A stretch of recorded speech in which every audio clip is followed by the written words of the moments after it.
There are people who walk into a room without saying a word, and all eyes naturally turn toward them.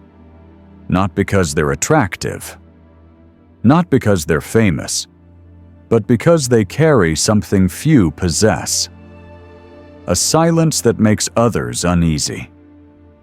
This video isn't for those who love arguments, and it won't teach you how to shout to win. It will show you how to control any situation using only silence. The right silence can cut sharper than any spoken word. If you've ever been misunderstood, attacked, or felt yourself losing control by saying too much, this is what you need. Stay until the end. You won't hear noise, but you'll learn how to make the world go quiet. 1. The first silence. There is a moment in life, if you're sharp enough, that you'll recognize as clearly as the sound of a pin dropping in an empty room. Someone sits across from you, maybe a coworker, a lover, an old acquaintance, and suddenly drops a line as sharp as a blade. Not loud, doesn't need to be, just sharp enough to pierce. An accusation, a sweet-sounding insult, a doubt, cold as morning frost, and you know exactly what's coming next. Most people, even the ones who think they're strong, will instantly react. I didn't mean that. You misunderstood. I'm not that kind of person. They talk, they explain, they flail in their own need to be understood. But the person with inner strength, he's different. He doesn't say a word, not one, not even a frown, just a look. And silence. Heavy as lead. Deep as an old well. A silence so thick the other person is forced to hear their own words echo back. Distorted, off-key, breathless. Because they didn't want the truth. They wanted a reaction. They wanted to see you stumble, explain yourself, shrink inside the coat of being misunderstood. But you didn't give them that. And in that moment, the balance of power shifts. The other person starts to feel strange. Not because you did something, but because you didn't. They grow uneasy. They start checking their own tone. They wonder, did I go too far? And in your stillness, they come face to face with the emptiness inside themselves. That's not resistance. It's something higher. A kind of quiet solidity that only those who've been misunderstood too many times have learned. To stand still, and still make the whole world turn its head. 2. Justifying yourself is a subtle confession. People think that when they're accused, the first thing they must do is defend themselves. It's instinct, a reflex. Like the way your hands shoot out when you fall, to stop your head from hitting the ground. But sometimes, that reflex is the very first crack. Because when you say, I didn't mean it, that's not who I am. You misunderstood. You've unknowingly handed the other person a kind of authority. The right to question. The right to sit in judgment. While you're now the one being judged. And when you're the defendant, even if you're right, you're already on the back foot. You're chasing their narrative, answering their questions. You're no longer setting the rhythm. You're dancing to their drumbeat. But if you just sit there, looking at them, not glaring, not smiling, just calm, like a stone by the roadside. No explanations, no clarifications, something strange happens. They begin to lose rhythm. They speak again. They repeat themselves. They look around the room for agreement. But suddenly, no one is quite sure who's right, who's wrong. Because the only person trying too hard to convince is them. And when someone has to prove something too much, people begin to doubt whether it was ever true to begin with. Silence, sometimes, is a form of control. It doesn't yell, it doesn't react, it just exists. Like a quiet, steady challenge. And suddenly, the story is no longer about you. It becomes about them, and why they so badly needed you to explain yourself. And sometimes, that's all it takes to turn an entire room. 3.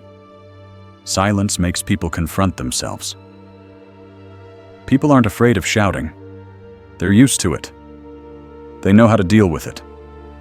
Shout back, walk away, or turn their back. But silence is different. It gives them nothing to hold on to. No reaction, no sound, no facial expression to cling to. Only stillness, like a bottomless, dark lake. And in that stillness, people begin to hear their own voices echoing back. At first, they'll repeat what they just said, more forcefully. Add a few words to clarify, then they'll start to explain. That's not what I meant. What I meant was, their voice softens, then hesitates. Their eyes dart around, looking for agreement. Finding none, they start to stumble. Meanwhile, you're just sitting there. No nodding, no shaking your head, no smile, no frown. You're simply present, like an old wooden wall, quiet, unmoving, unjudging. And what happens next doesn't require you to do anything at all. They start peeling away their own words, then realize there's nothing solid left.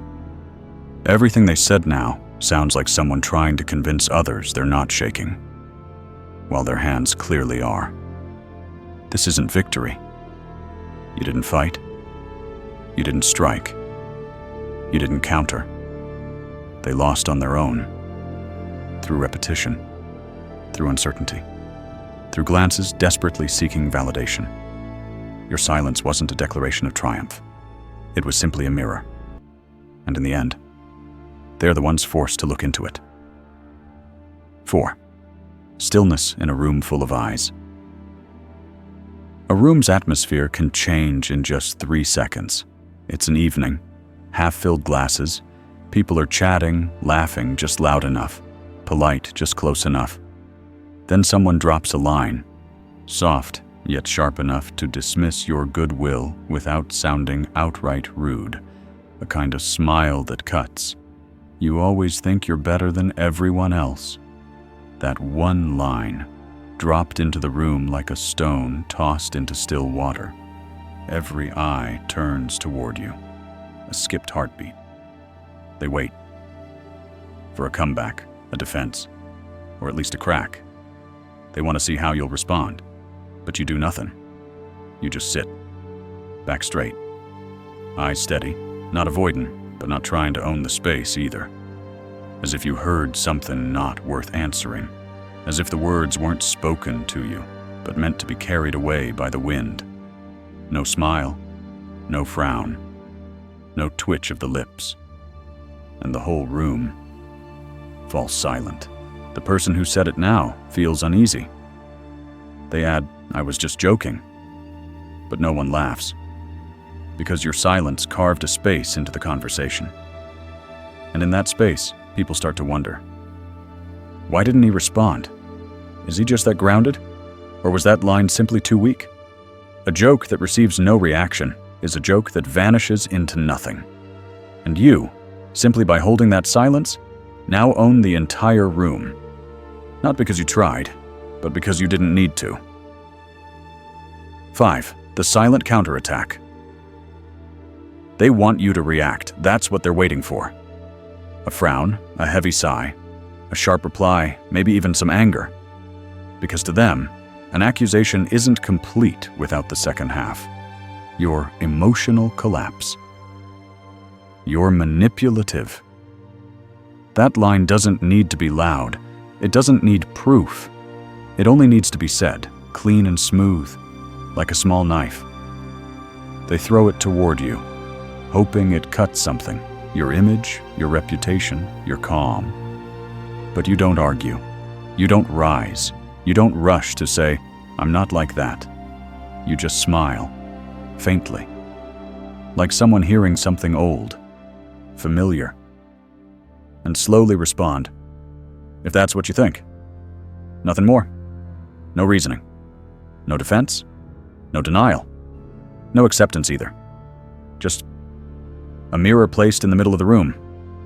And suddenly, the speaker grows uncomfortable. They have nowhere to go next. No anger from you to fuel the fire. No rebuttal to defeat. They're left standing in their own story and unsure how to continue. You're calm? That was the move they didn't expect. Because when you don't push, their attack floats. No impact, no anchor, just hovering in the air until it circles back and shines on them. The one truly under scrutiny now isn't you. You dismantled an attack, not with retaliation, but with the refusal to see it as worthy of one. A strength that's not loud, but weighs like stone on the shoulders of the one who spoke, and they'll be the first to want to take their accusation back. 6. In a meeting, a slight lean is enough. The meeting room smells like air conditioning and stale coffee. Laptops lit up, papers rustling. People are discussing, weighing options, reaching consensus. And then, like a blade slicing through the calm air, someone speaks. That idea seems a bit reckless. The room goes still. Heads turn toward you. 1 second. 2. Someone adjusts their glasses. Another person licks their lips, waiting for your reaction. Because it was your idea on the chopping block. If this were the you from a few years ago, maybe you'd have leaned forward, voice full of logic, trying to show that you had thought it through. That the risk was intentional. That it wasn't recklessness. It was calculated boldness. But now, you're different. You just lean back slightly, settle into your chair. Arms crossed, your gaze calmly finds the one who spoke, and in a voice as relaxed as asking what time the meeting ends, you say, "So, do you have a better strategy?" No challenge, no sarcasm, just a question, handing the ball back to their side of the court. Silence. They blink, pause for a beat. They didn't expect that. They thought you'd defend, explain, get nervous, but you didn't. You had nothing to prove. You just flipped the gaze. Now, no one's evaluating you. Everyone's watching them, waiting to see what they'll say next. And in that shift, you regain every ounce of position. You didn't need to say much, just a slight lean. Enough to show you're not rattled, and just enough to force someone else into the spotlight. The very light they thought they'd shine on you. 7. Love is also a psychological battleground. It's late, the living room lit dimly. Everything seems quiet, but in the air is a kind of silence waiting to ignite. She's sitting there, legs tucked on the chair, eyes both sad and angry, hand gripping an empty glass. "You don't care about me anymore." The words drop. Soft, but heavy. Like a small stone tossed into a lake already full of undercurrents. Most people react with words. "No, that's not true. You misunderstood. I still care. It's just that I've been busy lately." They speak, then speak some more, hoping their words can patch the crack they never noticed forming. But you don't. You just sit. Look at her. Not with a cold stare, not with a wounded gaze, just present. Long enough for her to start wavering. Then you ask, slowly, like asking whether it'll rain tomorrow. "Is that how you feel?" It's not an excuse. Not blame shifting. Just a question. Pushing the emotional ball back toward her, the one who just lobbed it. And she hesitates. Because what she expected was a fight, an emotional burst, a sign that you still care enough to argue. But now, with your calm, she's lost control of the rhythm. In love, the one who keeps emotional tempo, holds the power. Not to manipulate, but to keep the relationship from spiraling into chaos. Because sometimes, Love isn't about shouting, "I still love you." It's about letting the other person hear their own heart, without being afraid of the silence that stretches between two people. 8. The Vanishing Strategy. Some attacks don't come with gunfire, just a few lines of text, some passive jabs, a tap sent in the middle of the night. And just like that, they begin to expect.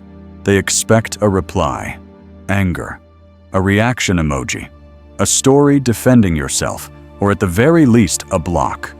So they know they hit something, but you do nothing. You don't type, you don't explain, you don't edit, you don't clarify. You simply vanish. As if what just happened didn't matter enough to bother you. As if the entire storm wasn't enough to reach your shore. That absence isn't loud. It doesn't need to be announced. It just happens. Quiet, absolute, uncompromising. And then something strange begins. They post more, write more, mention you without mentioning, delete and repost, repeat themselves like someone trying to catch the gaze of a room that's already empty. The more they speak, the more their insecurity shows. They're fighting a battle where their opponent never arrived. And for that very reason, every word they say echoes back at them. You don't need to win. You just need to not participate. Because presence can create strength. But timely absence creates myth. The one left holding a conversation with no reply becomes the one compelled to keep talking. And the more they speak, the more alone they appear. They don't know why you're silent. They don't understand why you don't need to speak. And in that confusion, fear begins, not fear of you. Fear of the silence you carry. A kind of silence no one knows how to fight, except by unraveling within themselves. 9. The one-line response. You don't always have to stay silent. Sometimes one line is enough, not to defend yourself, but to end it. A short line, emotionless. No preface, no fluff, no extension that invites more replies. Just a single slice. Sharp, final, cold as steel. They say you're arrogant? You look at them, tilt your head slightly, voice no louder than usual. Strange how confidence makes people feel unsafe. They call you fake? You give a soft smile, not to be polite, but because you've heard that line too many times, and it holds no weight anymore. Everyone says that when they stop getting what they want from you. No anger, no bitterness, just something few people have. A clarity forged from experience, and a touch of weariness, because you no longer need to win with words. You just need to return the truth to its rightful place, gently, in a way that makes the other person, if they still have any self-respect, fall silent on their own. These kinds of responses don't need volume, but they carry weight. They don't prove you're right. They show this: I've been misunderstood before, and I no longer need to fix it. The words are short, but deep. They don't strike the surface. They cut beneath it, to where emotion and ego start to shake. You don't bleed, but the other person, if they still have a conscience, will feel the cut. From the way you didn't bother to react. That's the power of a single line. And sometimes, it's all it takes to silence an entire room. 10. Building an aura through silence. There's a type of person who never speaks up when they're misunderstood. Not because they're weak, but because they've outgrown the need to be seen clearly. They don't rush to clarify. Don't post long explanations on social media. Don't call to explain themselves. They let the rumors float away, like trash drifting down a stream, not worth picking up. And strangely, it's that very silence that draws more attention. People start whispering, He must have his reasons. Maybe he knows more than we think. He probably doesn't need to defend himself because he's truly strong. No one dares come too close, but everyone's watching. A kind of observation mixed with admiration and caution. You don't need to do anything, just be fully present. In the way you walk through a crowd without waving. In the way you leave a conversation without explaining. In the way you hold your gaze, your posture, your silence, like an invisible coat you never take off. Silence, when you know how to keep it, turns into aura. Not the blinding kind of light, but the kind that makes people squint, hold their breath, wonder. You're not trying to be mysterious, but they see you as a mystery anyway. And so, you become mythologized, not by achievements, but by the spaces you leave between other people's words. In a loud world, the one who says nothing is the one people listen to the longest. And sometimes, just by holding the right silence, you become the very thing people don't dare to touch, but can't stop being drawn toward. 11th, let others defend you. When you choose silence, people often assume you've lost, that you have nothing to say, that you're weak. But then something strange happens. Someone speaks up for you. He didn't even bother anyone. Hey, isn't that going a bit too far? Then someone else adds, maybe he has his reasons. We don't know the full story. You didn't ask them, didn't signal them, didn't prompt them. But your silence created a space that others felt the need to fill. And when they fill it with defense, you're not just being supported, you're being trusted. No campaign needed. No official statement. All you did was hold your composure, like someone sitting in the rain without bothering to run. People see that, and they begin to ask themselves, what is it about him that makes me feel the urge to take his side? True strength doesn't always come from what you say, but from how you choose not to say it. Silence, held long enough, deep enough, builds its own gravity. The more loudly someone attacks you, the more persistently, the more bystanders see the imbalance. And in that dynamic, you, the only one not fighting to win, are the one who holds the upper hand. You don't need allies, but they come, not because you begged, but because your refusal to beg made them feel you deserve to have some. That's not victory. That's pull. And in a world where everyone's shouting to be heard, the one who stays silent becomes the one others feel compelled to speak for. Not because you can't talk, but because you don't need to. And that right there is what makes them unable to stay silent. 12. Eventually, presence needs no words.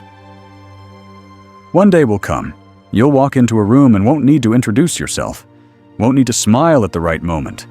Won't need to speak to prove you're there. You'll just be, and that will be enough. People will look at you, not because you're loud, but because your silence is unsettling. A silence that doesn't avoid, doesn't plead, doesn't provoke. It's simply there, steady, weathered. Like the stone foundation behind an old house. No one knows what you're thinking, and that makes them cautious. People know how to react to someone predictable. But when facing someone who's not in a rush, not agitated, not reactive to provocation, they don't know where to strike. Every glance you hold, every slow nod, every moment of unspoken calm forces others to adjust themselves. No one wants to pick a fight with someone who doesn't react, not because they fear your anger, but because they don't know what you'll do, or worse, that you'll do nothing and let them collapse inside the echo of their own words. You no longer need to protect your image. Because that image no longer lives in explanations. It lives in how you stand, how you listen, how you walk away without looking back. Someone who's lived long enough, been quiet deep enough, will understand. Sometimes, all you need is to be present and let things reveal themselves under their own light. It's not the absence of words, it's the full presence of inner power, the kind that turns the entire room, even when you haven't said a single thing.